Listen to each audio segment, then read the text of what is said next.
بہت سے نیک مسلمانوں کو میں نے دیکھا ہے جمعے کے بعد سے عصر تک بیٹھے رہتے ہیں مسجد کے اندر اللہ کی یاد میں. تو یہ نہیں ہے کہ حکم ہے وہ حکم کی خلاف ورزی کر رہا، نہیں. ہاں جا سکتے ہو، اگر جاؤ، تمہارا کاروبار ہے، تمہاری دکان ہے، کوئی تمہارا دفتر ہے، اس میں جانا ہے جاؤ. فانتشروا فی الارض وابتغوا من فضل اللہ، اللہ کا فضل تلاش کرو.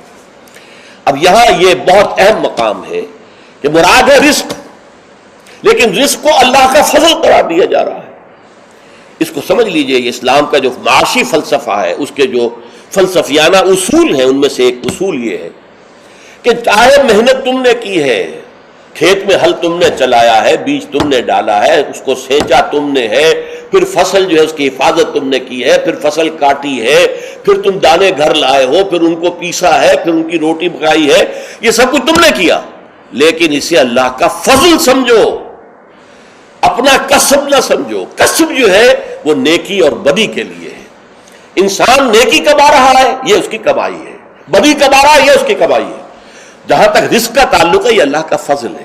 اور فضل اسے کہتے ہیں جو بلا استحقاق دیا جائے، جس کا تقاضا نہ کیا جا سکے. جس کی مثال سادہ سی میں دیا کرتا ہوں کہ آپ نے کسی مزدور کو رکھا ہے، 8 گھنٹے اس نے کام کرنا ہے، آپ نے فرض کیجئے 100 روپے مقرر کیے ہیں اس کی مزدوری. دن بھر آپ نے دیکھا کہ ایک مزدور بڑی محنت سے کام کرتا، دل لگا کے کام کیا اس نے، چاہے کوئی دیکھ رہا ہو چاہے نہ دیکھ رہا ہو. ایک تو ہوتے ہیں وہ کوئی دیکھ رہا ہے تو کام میں لگ گئے، کوئی نہیں دیکھ رہا ہے تو بیٹھ گئے. نہیں، اس نے بڑی جی لگا کے کام کیا ہے. تو شام کو آپ اسے 100 روپے بھی دیتے ہیں، 10 روپے اور دیتے ہیں. یہ 10 روپے فضل ہے، یہ وہ ڈیمانڈ نہیں کر سکتا. ڈیمانڈ تو 100 کر سکتا تھا، 100 طے ہوئے تھے، لیکن آپ نے اپنی طرف سے بغیر اس کے کسی قانونی استحقاق کے 10 روپے اسے دے دیے، یہ فضل ہے.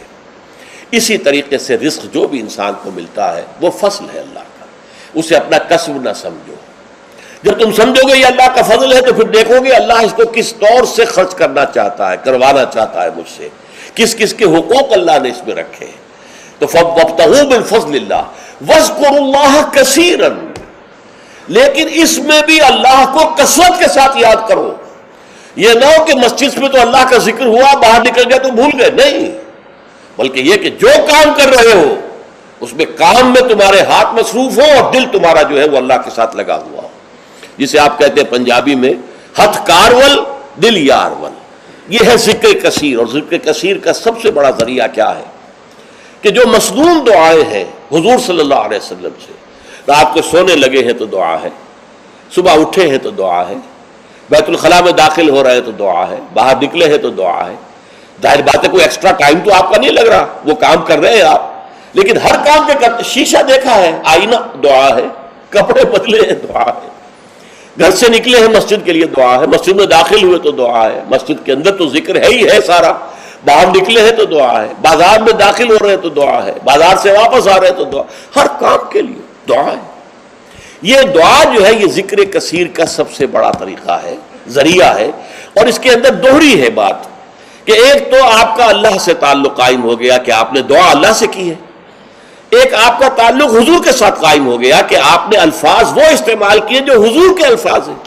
تو گویا کہ دو نسبتیں تازہ ہو گئیں جب بھی آپ نے ایک مسنون دعا پڑھی ہے. تو دعا ادعیاء مسنونہ جو ہے در حقیقت وہ دوام ذکر کا سب سے بڑا ذریعہ ہے. اس کے لیے علیحدہ سے وقت نکال کر کوئی آسن بنا کر اور کوئی ضربے لگا کر اس کی ضرورت نہیں، بلکہ ہر کام کرتے ہوئے. تو زندگی کے ہر کام کے ساتھ دعا ہے، اور وہ دعا ہے مسنون جو حضور سے ثابت ہے. لہٰذا دو نسبتیں جو ہیں جس کو آپ کہتے ہیں ایک تیر میں 2 شکار، اللہ سے دعا ہو گئی، اللہ سے تعلق قائم ہو گیا، اور الفاظ آپ نے وہ استعمال کیے جو محمد الرسول اللہ سے منقول ہے صلی اللہ علیہ وسلم، آپ کا تعلق حضور کے ساتھ قائم ہو گیا.